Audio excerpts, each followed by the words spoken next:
Trade unions are threatening walkouts by teachers, NHS staff, postmen as part of a potential general strike this summer. Now, this comes as rail workers preparing to take part in the biggest rail strike in modern history. That's going to happen this week. 40,000 workers walking out tomorrow, Thursday and Saturday. Well, the wave of industrial action is expected to continue throughout the year. Unions ballot 1.5 million public sector workers on strike action. The Transport Secretary has hit out at the Labour Party for failing to condemn the strikes, calling for Sir Keir Starmer to put people above the party coffers, while Keir Starmer saying Grant Shapps is just loving what's happening. For more on this, let's speak to Chris Loder. Chris is a Conservative MP for West Dorset. He's a former union member of the RMT Union, the rail union, and he's also a member of the Transport Select Committee. Keir Starmer says Boris Johnson and Grant Shapps just loving what's going to happen here because it's dividing the country and they're going to benefit from it. The one thing that the RMT and I have in common is we want Keir Starmer to come off the fence and the whole of the Labour Party to come off the fence. The problem with the Labour at the moment, regrettably, is that they are conflicted in all of this. They have a lot of money put into them by the trade unions, particularly the RMT. Yet, on the other hand, they will not condemn the strikes. I was in the House of Commons on Wednesday. We had a debate about this, and I made the point about the lack of the chorus from the opposition to say one way or the other, and they're just all over the place. They can't make their point. What if, Chris, the strikes are justified? What if, I mean, you know, everybody, there's no way that these unions are ever going to get a fair hearing with the British media, not in the newspapers, not on television, whatever. It is unanimously anti-strike, anti-union. I'm not sure I agree with that. And I've never seen it in 42 years of journalism. I've never seen any newspaper or television station supporting a strike. No, well, you know, I used to work for the railways before I was elected to Parliament. I was a member of the RMT also earlier in my career. And indeed, we had strikes in a not dissimilar way, although a lot smaller fashion than what we're seeing at the moment. What we're seeing at the moment, though, is an unprecedented coordinated action like we've never seen before. So, you know, I'm talking about, you know, the 13 train operating companies plus Network Rail, multiple grade groups, totaling more than 40,000 staff.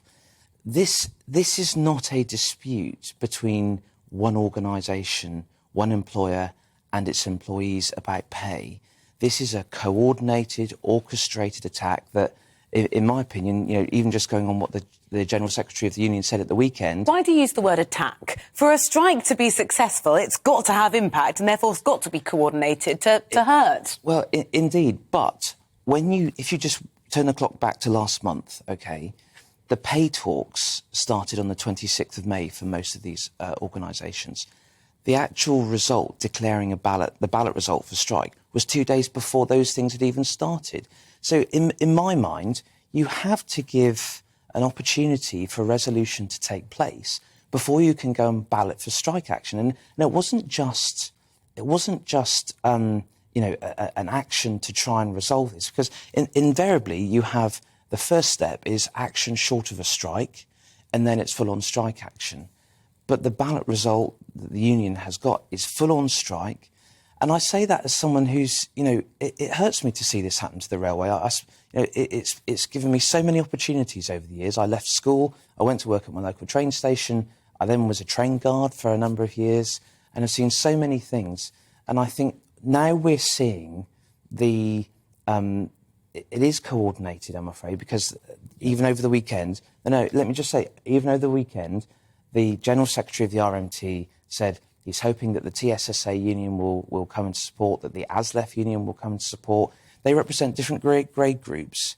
And now there's been talk in the press this morning about teachers and doctors and other staff. You know, this is something that really worries me. And when I see things that... Do you think this is more anti-Tory, anti-government? Yes, I do now. Else? Yeah, I do now. And I think it's a shame that it's gotten to that point, because, you know, the reality is that trade unions can do a tremendous amount of good work, and they do. But when you take this sudden leap, when you find out, and it's available, you just have to Google it or look in the press, when you find out that the leadership of some of these trade unions are members of the Communist Party, And when you see that they've got some really questionable, as I said in the House of Commons on Wednesday, some really questionable interests about supporting division. There were some that were pictured in Ukraine with pro-Russian militia. You know, there's some real concerns about that, and I think that's, you know, people really need to understand the fact that. I think without speaking to them, we can't put the other side. And ultimately, I understand they that, ballot their members, it. and the members voted for strike action. Do you propose a different solution? Well, I think we need to give them the time to get the solution with their employers. I mean, as I said, more time for negotiation. So if you just bear in mind, a lot of the discussions only started on the 26th of May. You know, we're less than a month from that point.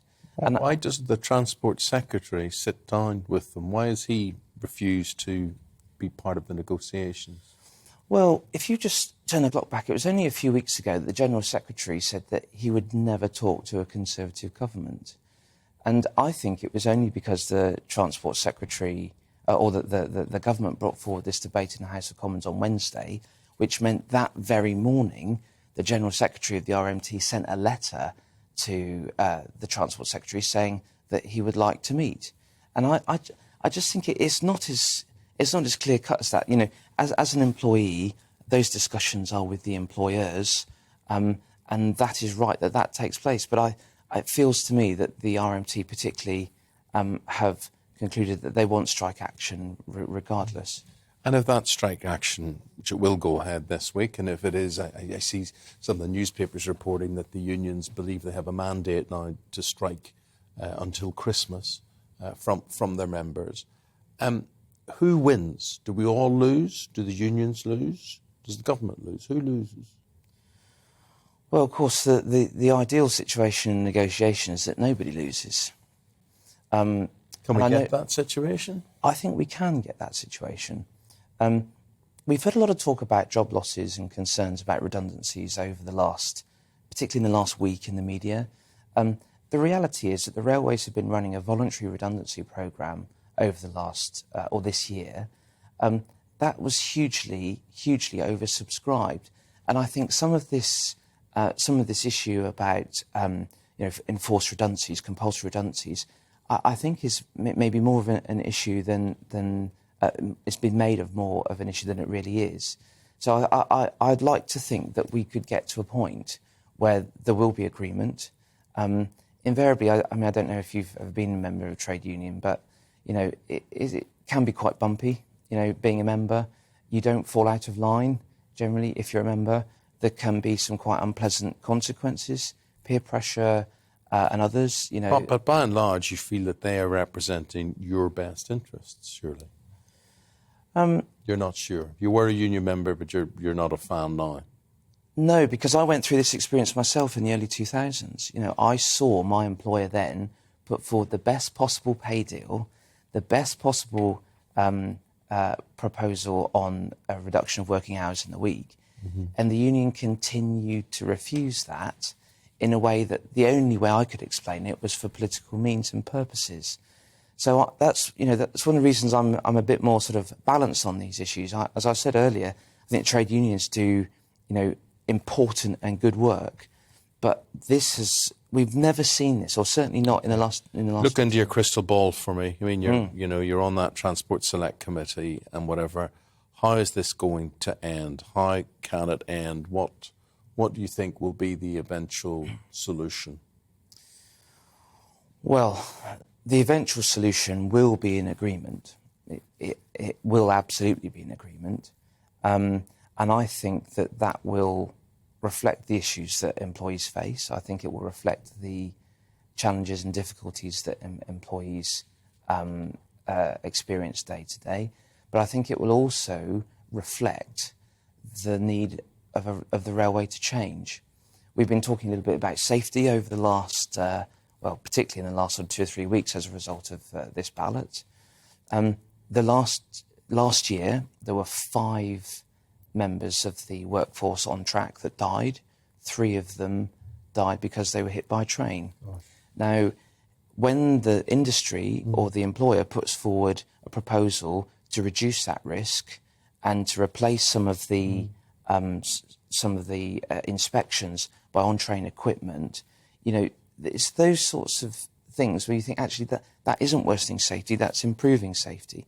So I think there will be an agreement, but I think it's going to be quite difficult. And I think you're seeing other unions now jumping on the bandwagon, and I think we're probably up for quite a rough 6 months. Realistically, we saw the big protest march on Saturday in London, and everybody, you know, you look at NHS staff and you look at teachers, and you look at, you know, everybody who everybody will have a claim to get some sort of pay increase. We're all affected by this cost of living squeeze.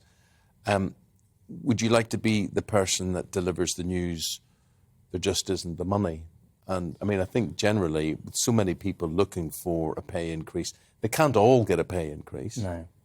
Oh, well, no one wants to be that person delivering that news, do they? Of course they don't. But it's not just the public sector, you know, it's the self-employed, it's those in the private sector. You know, I was reading in I think the Times this morning, where 90% of local council employees are working from home. Yeah. That just isn't possible for so many people. And I think we just have to bear in mind, it's not just the public sector, it's the private sector, it's those who are self-employed. In my constituency of West Dorset, 97% of the businesses are small or micro-sized, and that tells you a little bit about the economy of which, you know, I represent at home, and I think is prevalent across the nation. Chris Loder, we'll leave it there. Chris is a Conservative MP for West Dorset. He's a former railwayman, as he was telling you there, and a former member of the RMT Union. And I have to say, what a mess. What a mess this country is in from every direction that we're all in, that we're all facing, because of the war in Ukraine, because of climate change, because of so many things, fuel crisis. Goodness me, it is quite a depressing time. I think one of the real headaches of this is lots of people have been saying, I absolutely support the right to strike, but I don't support this strike. The timing. So do you really support the right to strike, or do you think this particular strike is selfish? Anne's got in touch. Very good morning. He said, there isn't a magic money pot. We're tightening our belts, preparing for a rocky time ahead in the hope that things will get better. We certainly don't expect a pay rise. And Karen says this strike is one step too far. Julie, I rely on the train to go to work. Along the train line I work, there's also engineering works, no replacement bus service. I can't drive. I'll have to rely on another bus that is useless on a good day. I understand the strike, but it's annoying. Well, Julie, thank you for your message as well.